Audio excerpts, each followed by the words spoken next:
ನೋಡಿ, ನಮ್ಮ ರಾಜ್ಯ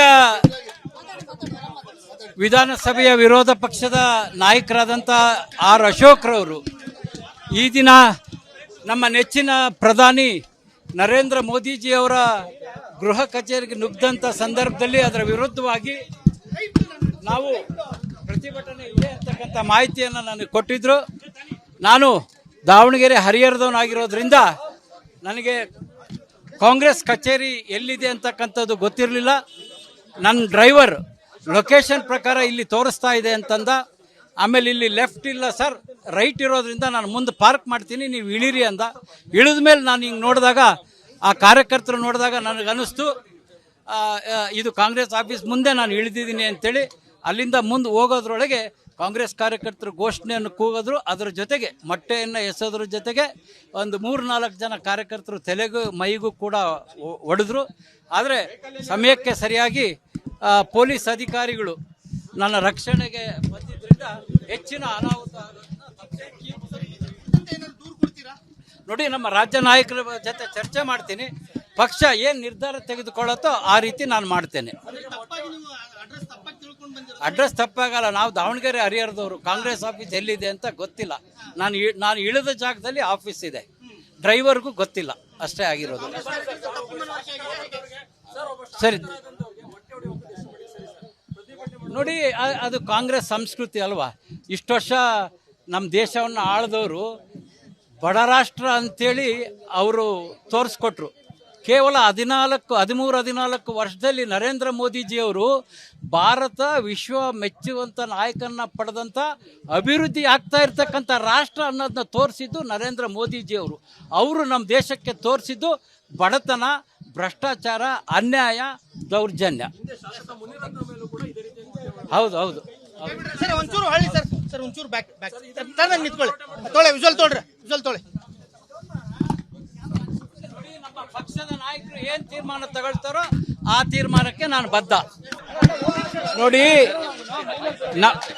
ನಮ್ಮ ರಾಜ್ಯ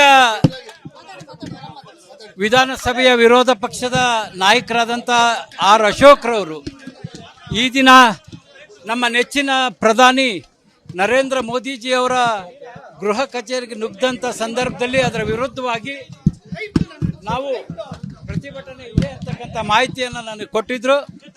ನಾನು ದಾವಣಗೆರೆ ಹರಿಹರದವನಾಗಿರೋದ್ರಿಂದ ನನಗೆ ಕಾಂಗ್ರೆಸ್ ಕಚೇರಿ ಎಲ್ಲಿದೆ ಅಂತಕ್ಕಂಥದ್ದು ಗೊತ್ತಿರಲಿಲ್ಲ. ನನ್ನ ಡ್ರೈವರ್ ಲೊಕೇಶನ್ ಪ್ರಕಾರ ಇಲ್ಲಿ ತೋರಿಸ್ತಾ ಇದೆ ಅಂತಂದ. ಆಮೇಲೆ ಇಲ್ಲಿ ಲೆಫ್ಟ್ ಇಲ್ಲ ಸರ್, ರೈಟ್ ಇರೋದ್ರಿಂದ ನಾನು ಮುಂದೆ ಪಾರ್ಕ್ ಮಾಡ್ತೀನಿ, ನೀವು ಇಳಿರಿ ಅಂದ. ಇಳಿದ ಮೇಲೆ ನಾನು ಹಿಂಗೆ ನೋಡಿದಾಗ ಆ ಕಾರ್ಯಕರ್ತರು ನೋಡಿದಾಗ ನನಗನ್ನಿಸ್ತು ಇದು ಕಾಂಗ್ರೆಸ್ ಆಫೀಸ್ ಮುಂದೆ ನಾನು ಇಳಿದಿದ್ದೀನಿ ಅಂತೇಳಿ. ಅಲ್ಲಿಂದ ಮುಂದೆ ಹೋಗೋದ್ರೊಳಗೆ ಕಾಂಗ್ರೆಸ್ ಕಾರ್ಯಕರ್ತರು ಘೋಷಣೆಯನ್ನು ಕೂಗಿದ್ರು. ಅದರ ಜೊತೆಗೆ ಮೊಟ್ಟೆಯನ್ನು ಎಸೋದ್ರ ಜೊತೆಗೆ ಒಂದು 3-4 ಜನ ಕಾರ್ಯಕರ್ತರು ತಲೆಗೂ ಮೈಗೂ ಕೂಡ ಹೊಡೆದ್ರು. ಆದರೆ ಸಮಯಕ್ಕೆ ಸರಿಯಾಗಿ ಪೊಲೀಸ್ ಅಧಿಕಾರಿಗಳು ನನ್ನ ರಕ್ಷಣೆಗೆ ಬಂದಿದ್ದರಿಂದ ಹೆಚ್ಚಿನ ಅನಾಹುತ. ನೋಡಿ, ನಮ್ಮ ರಾಜ್ಯ ನಾಯಕರ ಜೊತೆ ಚರ್ಚೆ ಮಾಡ್ತೀನಿ. ಪಕ್ಷ ಏನು ನಿರ್ಧಾರ ತೆಗೆದುಕೊಳ್ಳುತ್ತೋ ಆ ರೀತಿ ನಾನು ಮಾಡ್ತೇನೆ. ಅಡ್ರೆಸ್ ತಪ್ಪಾಗಲ್ಲ. ನಾವು ದಾವಣಗೆರೆ ಹರಿಹರದವರು. ಕಾಂಗ್ರೆಸ್ ಆಫೀಸ್ ಎಲ್ಲಿದೆ ಅಂತ ಗೊತ್ತಿಲ್ಲ. ನಾನು ಇಳಿದ ಜಾಗದಲ್ಲಿ ಆಫೀಸ್ ಇದೆ. ಡ್ರೈವರ್ಗೂ ಗೊತ್ತಿಲ್ಲ, ಅಷ್ಟೇ ಆಗಿರೋದು. ಸರಿ, ನೋಡಿ, ಅದು ಕಾಂಗ್ರೆಸ್ ಸಂಸ್ಕೃತಿ ಅಲ್ವಾ. ಇಷ್ಟು ವರ್ಷ ನಮ್ಮ ದೇಶವನ್ನು ಆಳಿದವರು ಬಡ ರಾಷ್ಟ್ರ ಅಂಥೇಳಿ ಅವರು ತೋರಿಸ್ಕೊಟ್ರು. ಕೇವಲ 13-14 ವರ್ಷದಲ್ಲಿ ನರೇಂದ್ರ ಮೋದಿಜಿಯವರು ಭಾರತ ವಿಶ್ವ ಮೆಚ್ಚುವಂಥ ನಾಯಕನ ಪಡೆದಂಥ ಅಭಿವೃದ್ಧಿ ಆಗ್ತಾ ಇರ್ತಕ್ಕಂಥ ರಾಷ್ಟ್ರ ಅನ್ನೋದನ್ನ ತೋರಿಸಿದ್ದು ನರೇಂದ್ರ ಮೋದಿಜಿಯವರು. ಅವರು ನಮ್ಮ ದೇಶಕ್ಕೆ ತೋರಿಸಿದ್ದು ಬಡತನ, ಭ್ರಷ್ಟಾಚಾರ, ಅನ್ಯಾಯ, ದೌರ್ಜನ್ಯ. ಹೌದು ಹೌದು ಸರ್, ಒಂಚೂರು ಹಳ್ಳಿ ಸರ್. ಸರ್, ಒಂಚೂರು ಬ್ಯಾಕ್ ನಿಂತ್ಕೊಳ್ಳಿ. ತೊಳೆ ವಿಜುವಲ್ ತೊಳ್ರಿ, ವಿಜುವಲ್ ತೊಳೆ.